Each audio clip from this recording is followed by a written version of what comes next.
I'm Dora, 34 years old, and I'll never forget standing outside my parents' house on Thanksgiving, listening to my mother tell my sister that inviting me would ruin the atmosphere. My hands trembled as I clutched the homemade pie I'd spent hours perfecting. Through the window, I watched my entire family laughing around the dinner table, my empty chair pushed against the wall. Then, Jake, my sister's boyfriend, suddenly stood up and pointed directly at the window where I was hiding. Before we dive into this story of family betrayal and unexpected redemption, I'd love to know where you're watching from today. Take a moment to hit that like button if you've ever felt excluded by the people who should love you most. And don't forget to subscribe for more stories that prove sometimes the best family isn't the one you're born into. Trust me, what Jake did next will restore your faith in humanity and show you that real strength comes from the most unexpected places. 6 months before that devastating Thanksgiving night, I lost my marketing position at Henderson Communications. The company called it restructuring, but we all knew it meant younger employees willing to work for half the salary. After 12 years in the industry, I found myself scrolling through job listings that required 10 years of experience, but paid entry-level wages. My savings evaporated faster than morning dew, first covering rent for my downtown apartment, then medical bills, when stress triggered chronic migraines, and finally, just basic survival. The real blow came when Thomas, my fiancé of 3 years, sat me down at our favorite cafe and slides his grandmother's ring across the table. "I need someone going somewhere in life, Dora, not someone going backwards," he said, not even meeting my eyes. Within weeks, I was packing my life into boxes, leaving behind the apartment we'd shared, and moving into a studio in Riverside where police sirens served as my nightly lullaby. I started making jewelry to sell online, teaching myself from YouTube videos, turning my pain into something tangible. Each bracelet, each necklace represented hours of keeping my hands busy so my mind wouldn't spiral into despair. My family's disappointment crept in slowly, like water damage you don't notice until the ceiling caves in. First, it was my mother Pearl's subtle sighs when I mentioned job interviews that went nowhere. Then my brother Max started making jokes about my arts and crafts business. My father Robert simply stopped asking about my life altogether, while my sister Lily changed the subject whenever work came up. Extended family gatherings became minefields where I dodged questions about my career path and future plans. Despite everything I believed Thanksgiving would be different. Family meant forgiveness, didn't it? I spent my last $40 on ingredients for Grandma Rose's famous apple pie, the one she taught me before dementia stole her memories. My hands moved through the familiar motions of peeling, slicing, seasoning with cinnamon and love. This pie would remind them of better times when I was their golden girl, when my future seemed as bright as the kitchen light reflecting off the perfectly glazed crust. I called my mother the morning of Thanksgiving, fighting through the anxiety that made my voice shake. "Of course you're invited," Pearl said, though her tone suggested otherwise. "Dinner's at 4. The line went dead before I could offer to help with preparations. An hour later, Lily texted me, "Maybe skip this year, Jake's parents will be there, and it might be awkward." I stared at that message until the words blurred, then pulled out my best dress from the back of the closet. It came from Goodwill, but I'd altered it myself, adding details that made it look almost designer. If I couldn't impress them with success, at least I'd show them I still had dignity. The drive to my parents' house in Westmont took 30 minutes that felt like hours. Every red light gave me time to doubt to consider turning around, but the pie sitting in the passenger seat kept me moving forward. The autumn air bit through my coat as I parked behind several cars already lining the driveway. Strange, I thought, checking my phone. 3:15. I always arrived early to help Mom with the turkey, a tradition since I turned 16. The front door was locked, another oddity in a house that prided itself on hospitality. I knocked, waited, knocked again. Nothing. Walking around to the kitchen window, I raised my hand to tap on the glass when voices froze me in place. Through the thin walls of the breakfast nook, my family's words carved into me like knives. "Thank God Dora's not coming," my mother said, relief evident in her voice. Can you imagine explaining her situation to Jake's parents? The Weatherbys own half the commercial real estate downtown. What would I say? This is my daughter, she makes friendship bracelets for a living. Laughter followed, the kind that sounds like breaking glass.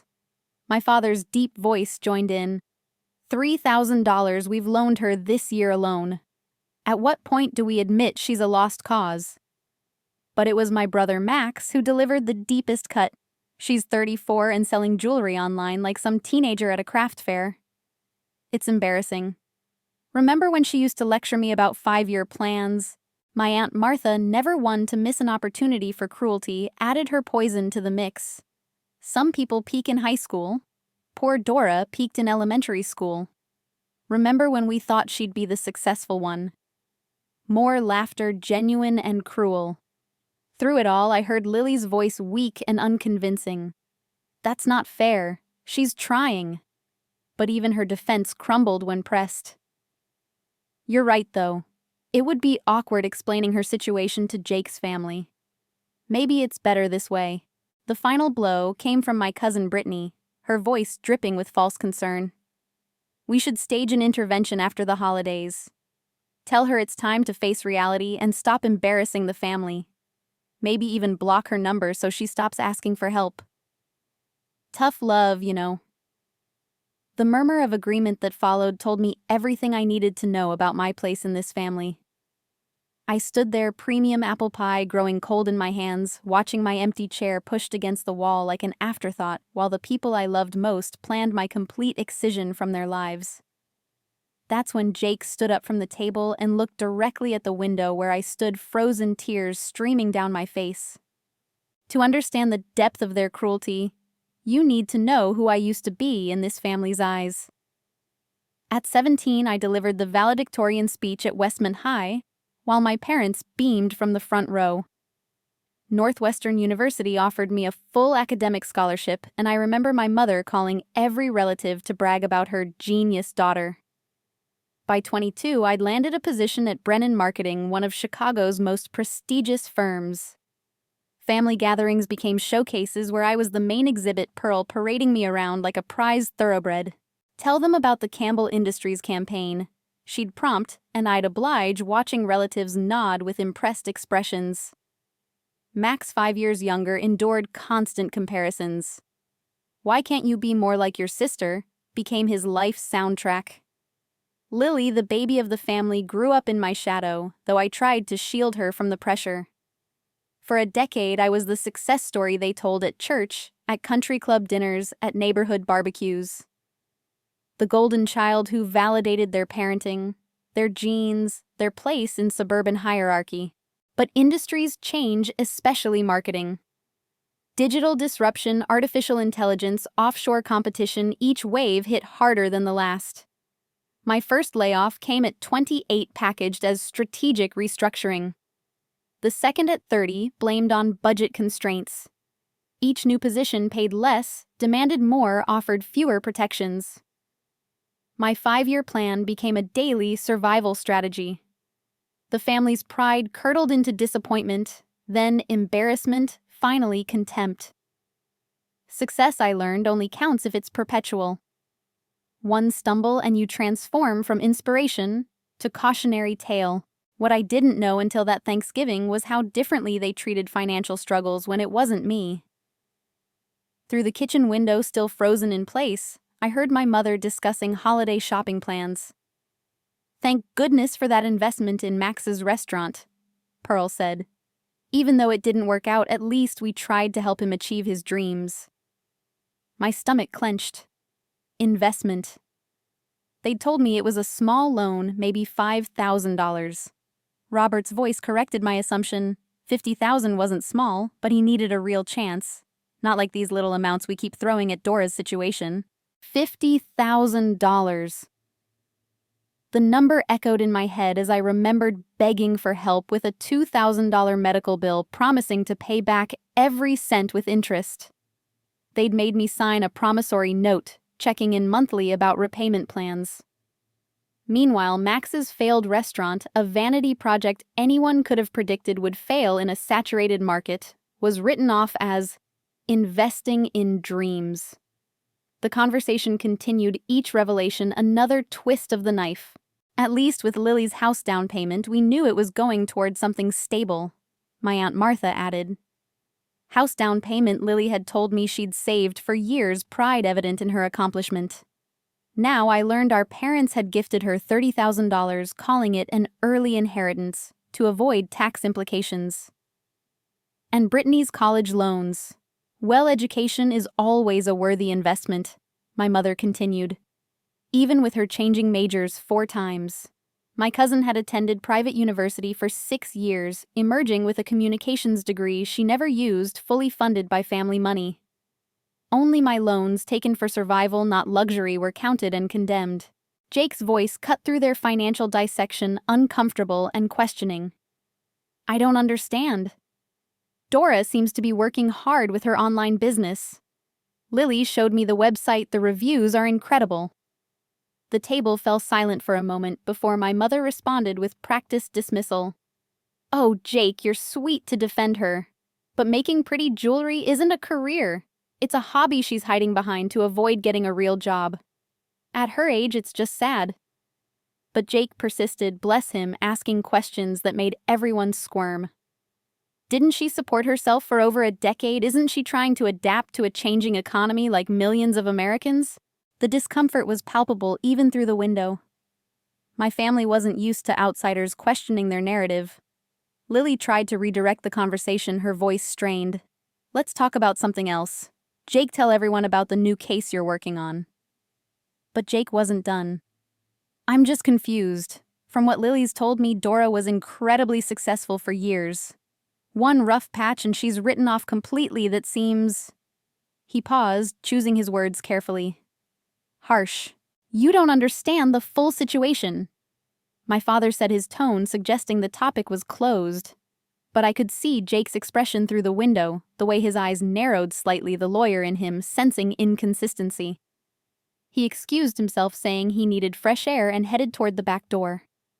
Our eyes met through the glass, his widening in shock at seeing me there. Tears streaming down my face, pie still clutched in my trembling hands.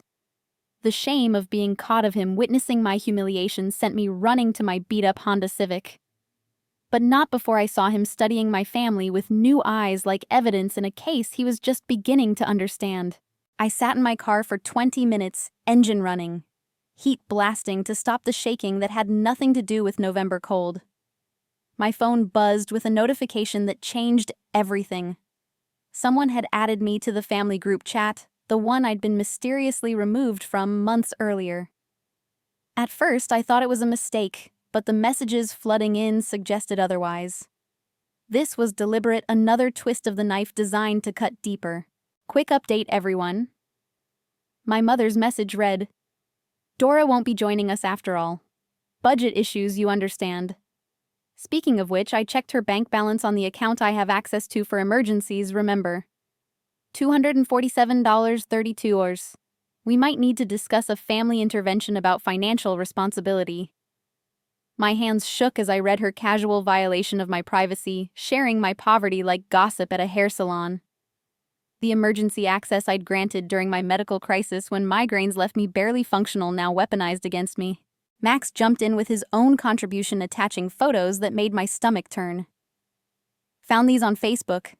Amazing how fast people can fall. The first showed me at my company's annual gala 5 years ago, wearing a designer dress accepting an award for campaign excellence. The second, taken recently by someone at the grocery store, showed me comparing prices on generic pasta-wearing sweatpants and exhaustion. From boardroom to bargain hunting. He captioned it, adding crying, laughing emojis. My cousin Brittany, not to be outdone in cruelty, had created actual memes.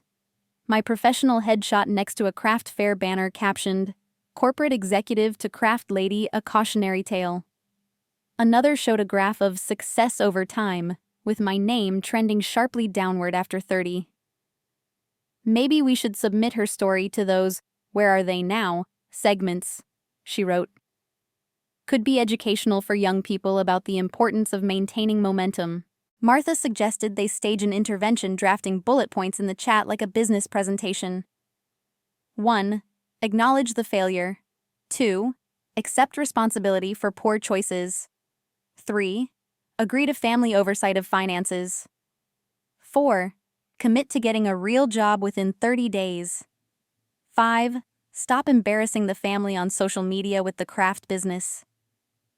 Each point felt like another nail in the coffin they'd built for my dignity.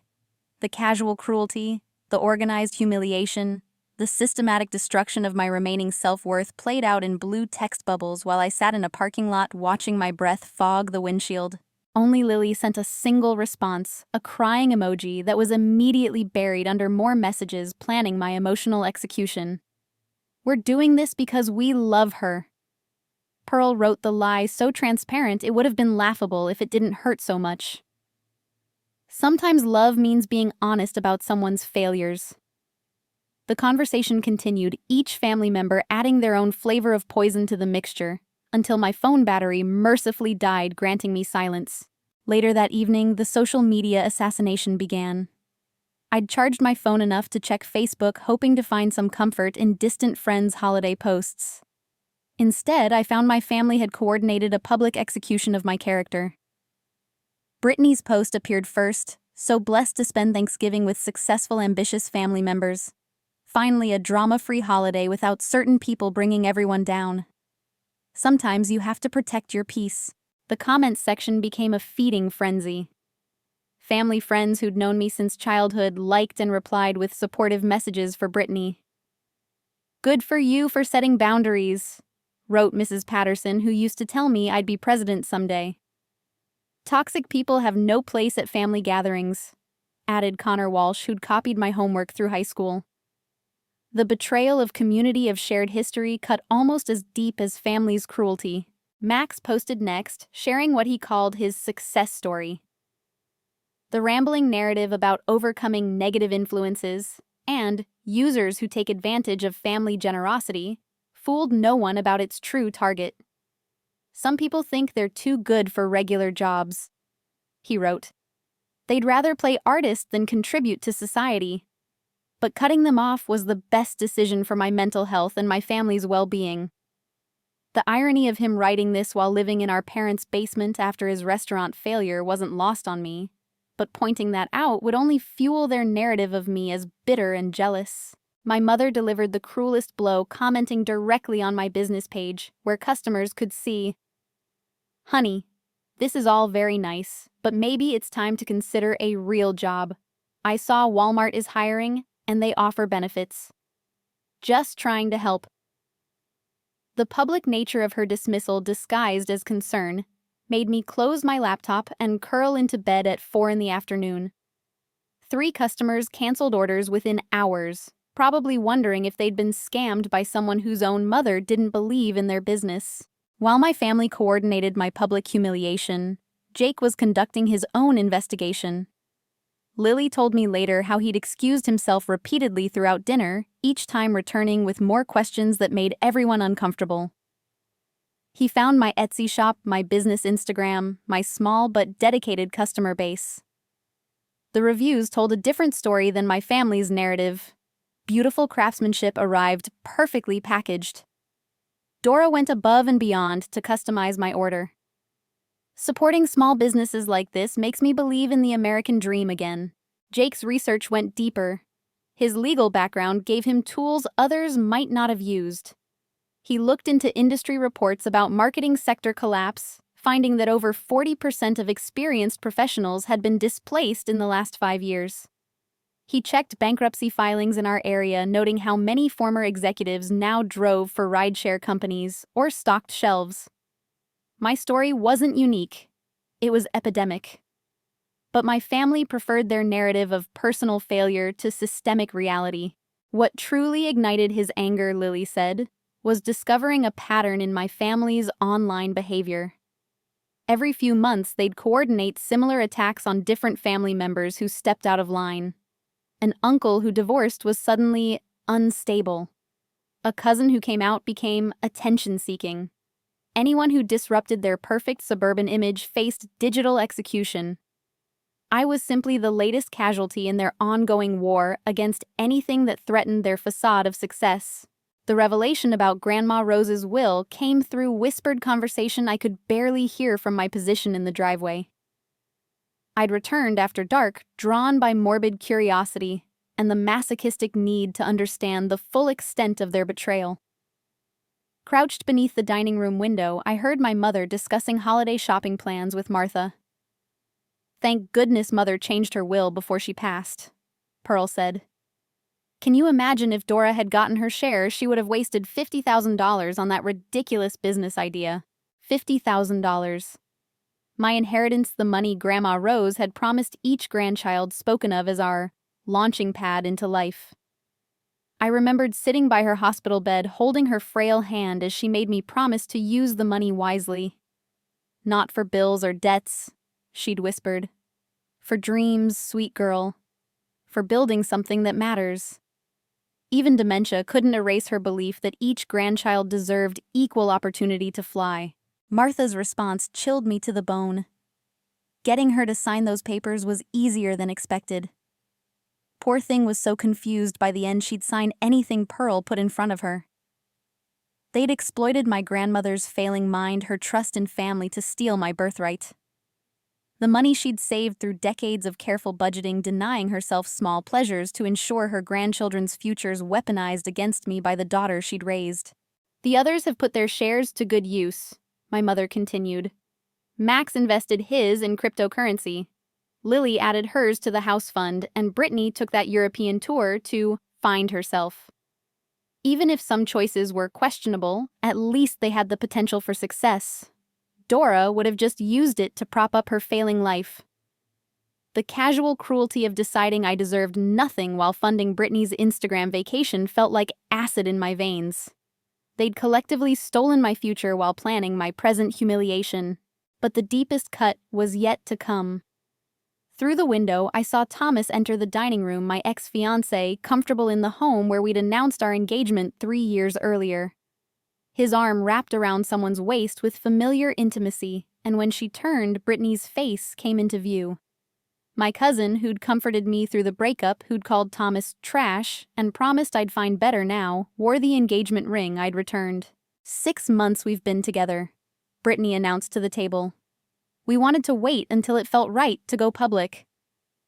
6 months. They'd started dating while I was still crying myself to sleep, while she was sending me supportive texts about focusing on healing.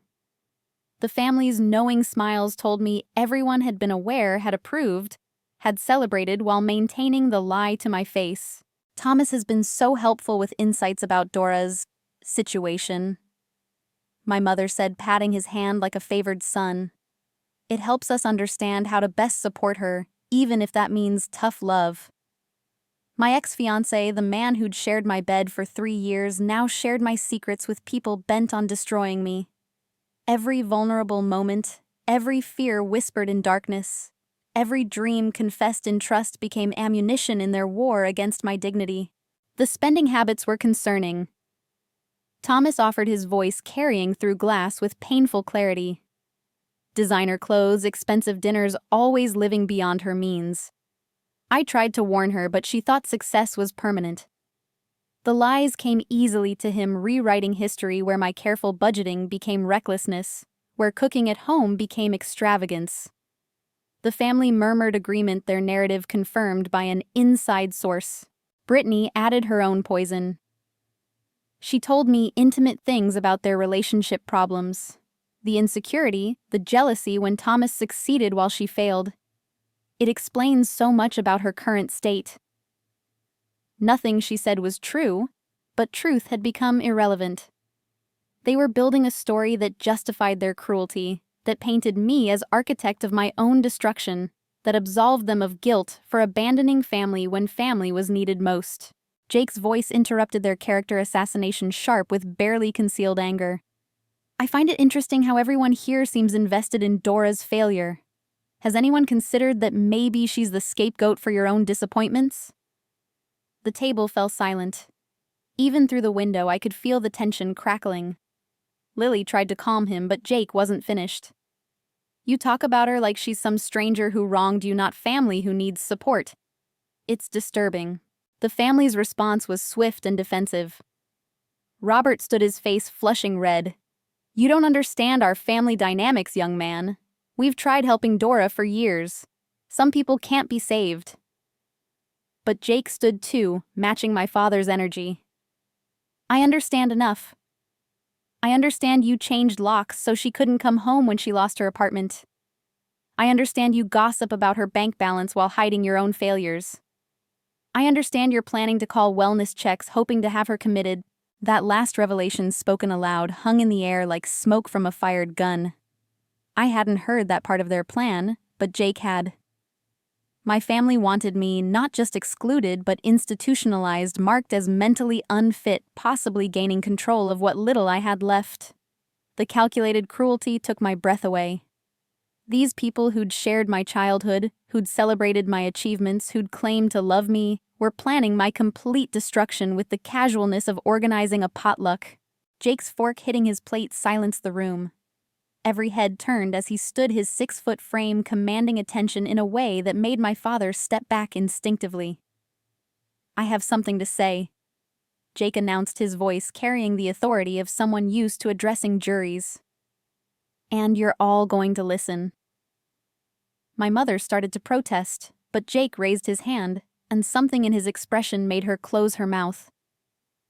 Through the window, I watched my family face someone they couldn't intimidate, couldn't manipulate, couldn't control.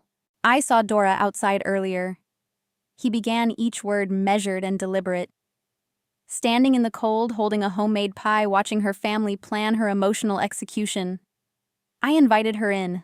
She's been sitting in my car for the past hour, and she's coming inside now. The explosion of voices that followed reminded me of crows fighting over carrion. Excuses, justifications, accusations flew across the table. But Jake remained unmoved, a lighthouse in their storm of panic. "Let me tell you what I see," Jake continued, his prosecutor voice cutting through their noise. "I see Pearl, a mother who broadcasts her daughter's bank balance like a scorecard of parental failure. You gave Max $50,000 for a restaurant any fool could see would fail, but you make Dora sign promissory notes for $2,000 in medical bills. You're not protecting family wealth, you're punishing success that turned to struggle." My mother's face crumpled tears that I knew were more performance than genuine emotion. "Robert." Jake turned to my father, who seemed to shrink under scrutiny. "You sit silent while your wife destroys your daughter. Your silence is complicity. Every cruel word she speaks that you don't challenge is a word you co-sign.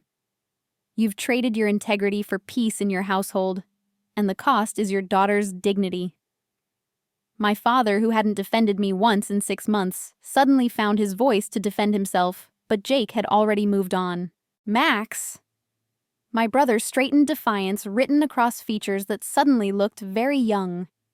"You're 30 years old, living in your parents' basement after they bankrupted themselves saving your failed business. Yet you mock your sister for struggling in an economy that's crushed thousands like her. Your cruelty comes from projection, and everyone here knows it except you." Max's face flushed red, but he couldn't meet Jake's eyes, staring instead at his plate like a scolded child. "Brittany." My cousin lifted her chin, preparing for battle. "You steal your cousin's inheritance through elder abuse, then steal her fiancé while pretending to comfort her. You create memes mocking someone who helped raise you, who tutored you through high school, who celebrated your every achievement. You're not just cruel, you're a parasite feeding on others' misfortune." Thomas tried to defend her, but Jake's look silenced him before he could speak. "Martha, you gossip about Dora's failures while your own husband drinks away your mortgage payments. The entire neighborhood knows about the foreclosure notices, but you hide behind attacking others to avoid your own shame." My aunt's mouth opened and closed like a fish gasping for air. The family secrets Jake had somehow uncovered laid bare their hypocrisy in ways their own cruelty couldn't touch. "And Lily." His voice softened as he turned to his girlfriend. My sister, who tears now tracked down her cheeks. "You know this is wrong. You've always known. But you chose comfort over courage, chose belonging over truth. Your silence makes you complicit in every cruel word, every stolen dollar, every planned betrayal." Is this the family you want to build our future with? The room held its breath as Jake pulled out his phone, swiping to a recording app. I've documented tonight's conversations. Every admission of elder abuse regarding the will, every plan to file false wellness checks, every conspiracy to destroy Dora's business through coordinated harassment. His revelations sent the family into fresh panic. Threats of lawsuits, demands he delete the recordings, promises to ruin his career, filled the air like desperate birds fleeing a burning forest. I'm an attorney specializing in family financial abuse. Jake continued, unmoved by their threats. What I've witnessed tonight isn't just morally reprehensible. It's legally actionable. The theft of inheritance through manipulation of a dementia patient, the coordinated harassment campaign, the plans for false imprisonment through wellness checks. Any prosecutor would salivate over this case. The legal terminology, the threat of consequences beyond family drama, shifted the atmosphere from panic to terror. But that's not even the worst part. Jake said, his voice dropping to a whisper that somehow carried more weight than shouting. The worst part is that Dora's business is actually succeeding. 3 boutique stores have placed orders for her holiday collection. Her revenue has grown 40% each quarter. She's building something real while you tear her down for sport. You're so invested in her failure that you can't see her success. He walked to the door, each step deliberate, and opened it to reveal me standing there. Not crying, not begging, but holding my grandmother's pie with steady hands and clear eyes. The shocked silence that greeted my entrance felt like a standing ovation. I walked to the table with measured steps, placed the pie in the center where my empty chair had been pushed aside, and finally spoke the words that had been building for months. I made Grandma Rose's pie. I said, my voice stronger than I'd expected. She taught me the recipe when I was 12, said the secret was putting love in every layer, even when your heart was breaking. She'd be ashamed of what this family has become. I looked at each face, seeing them clearly for perhaps the first time. Not the family I'd idealized, but the people they'd chosen to become. Every person at this table has failed in some way. The difference is I own my struggles while you hide behind cruelty. Mom. I addressed Pearl, directly, watching her flinch at the word. You had a nervous breakdown when you lost your teaching job. Dad remortgaged the house to cover your treatment. I was 16, but I remember holding you while you sobbed about being worthless. I never told anyone, never used it against you, never made you feel less than human for struggling. The grace I gave you then is what you deny me now. Max. I turned to my brother, who couldn't meet my eyes. When Jessica left you for your gambling addiction, who drove to the casino at 3 a.m. to drag you out, who paid off your bookies before they broke your legs, who convinced Mom and Dad to fund your restaurant knowing you'd relapse, I protected you, covered for you, believed in you when no one else would. Your mockery is how you repay love. Brittany. I faced my cousin with pity rather than anger. When you got pregnant at 19 and your parents kicked you out, whose couch did you sleep on? Who held your hand through the termination you begged me never to mention? Who helped you apply to colleges, wrote your recommendation letters, celebrated when you got accepted? I kept your secrets, supported your choices, championed your future.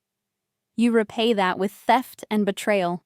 Each revelation landed like a physical blow, their carefully constructed narratives crumbling under the weight of truth. But I wasn't finished.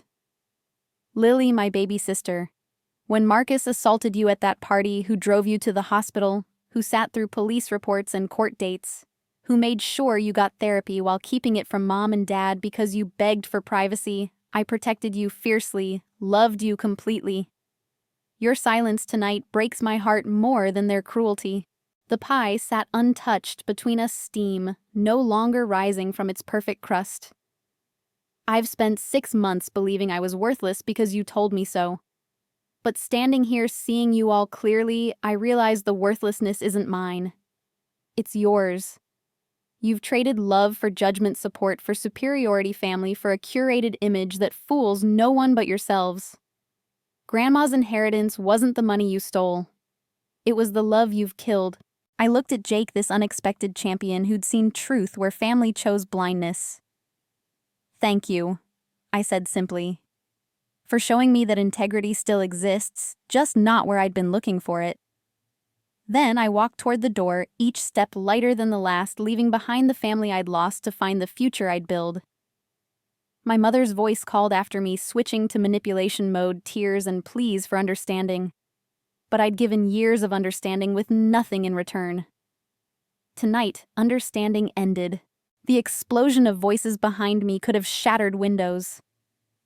My mother's tears turned to rage when manipulation failed her carefully maintained image, cracking like old paint under pressure. "You ungrateful brat, after everything we've done for you." Pearl's voice carried across the lawn as I walked steadily toward Jake's car. "Airing family business like dirty laundry, you've ruined Thanksgiving." The irony of her accusation after they'd spent hours dissecting my failures like entertainment wasn't lost on anyone. Robert finally found his voice booming with patriarchal authority that had worked when I was 7, but held no power over a 34-year-old woman who'd found her spine. "You walk out that door, you're no daughter of mine." The threat that might have broken me 6 months ago now sounded like freedom. I paused at Jake's car, turning back to see my father red-faced in the doorway, looking smaller than I'd ever seen him despite his raised voice. "I haven't been your daughter since I became inconvenient," I called back, surprised by the steadiness in my voice. "You just made it official." Max pushed past our parents, his gambling addiction apparently forgotten in his rush to maintain the victim narrative. "You're seriously going to destroy our family over money, over your pride?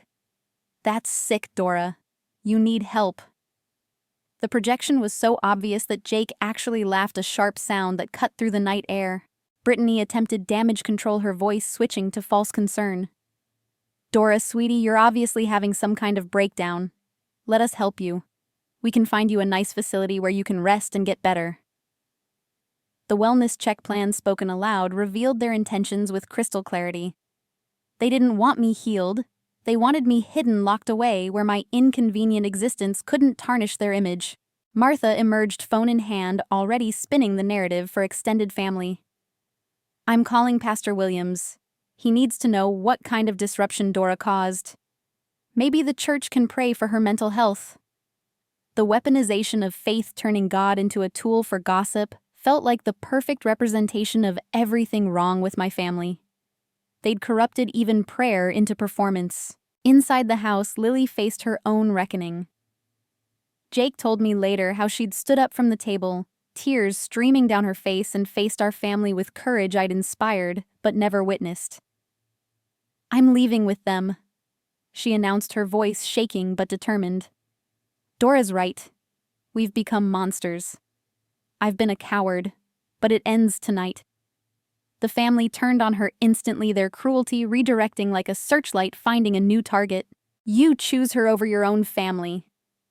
Pearl's voice dripped venom. "After everything we've given you, the house down payment, the wedding fund we're saving, you'll throw it all away for a sister who abandoned you." The rewriting of history happened in real time. My exclusion becoming abandonment, their gifts becoming chains. But Lily, finding strength in truth, didn't buckle. "Dora never abandoned me," Lily shot back. "She protected me, supported me, loved me, when none of you could see past your own reflections. The only abandonment here is what we did to her. And I'm done being part of it." She grabbed her purse, walking toward the door with purpose despite my mother's escalating threats. The wedding fund would disappear. The family support would end. She'd be cut off just like her failure of a sister. But Lily had learned something watching Jake defend me. Integrity is worth more than inheritance. She reached the car where Jake and I waited, sliding into the back seat with mascara-streaked cheeks but clear eyes. "I'm sorry," she whispered, taking my hand. "I'm so sorry." The apology held weight because it came with action, with sacrifice, with the choice to stand in truth, rather than comfortable lies. The next hours brought predictable chaos. My phone exploded with messages from extended family, each one revealing how quickly poison spreads through willing vessels. Heard you ruined Thanksgiving. Some people don't appreciate family. Your mother's heartbroken. How could you be so cruel? Maybe if you'd been more successful, this wouldn't have happened. Each text got deleted unread after the first line, their opinions as irrelevant as their integrity. Social media became a battlefield where truth met carefully crafted fiction. Pearl posted a prayer request about children who've lost their way and the pain of loving someone through mental illness. The comments section filled with sympathy for her condemnation for me and promises to pray for my healing. But Jake had prepared for this, his recorded evidence uploaded to a secure cloud, his legal mind already building cases for defamation and harassment. Thomas, the ex-fiancé I'd once planned a future with, sent a single message. You always were too dramatic. Brittany understands the value of stability. The fact that he thought this would hurt me revealed how little he'd ever known me. Stability without love is just a beautiful prison, and I'd rather be free in chaos than caged in comfort.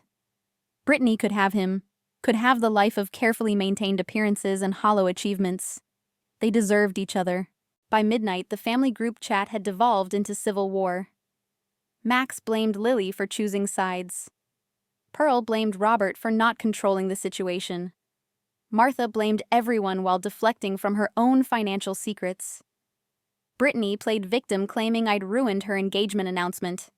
The circular firing squad of blame revealed what happened when their unified cruelty lost its target. They turned on each other with the same viciousness they'd shown me. But the most telling response came in what wasn't said. Not one person asked if I was okay. Not one family member wondered about my well-being, my safety, my plans for the night. The concern was entirely for their disrupted holiday, their tarnished image, their challenged narrative. Even in the final moments, I remained invisible, except as a problem to be solved, a stain to be removed, a failure to be forgotten. Their priorities revealed more than any confrontation could. I hadn't lost family tonight. I'd simply acknowledged what had been true for months. They were already gone. 6 months after that Thanksgiving night, I stood in my new workshop space, natural light, streaming through windows. I'd cleaned myself, illuminating workbenches lined with orders from 3 boutique stores and a growing online clientele. The business loan had been approved without family cosigners, my revenue growth and business plan, speaking louder than their prophecies of failure.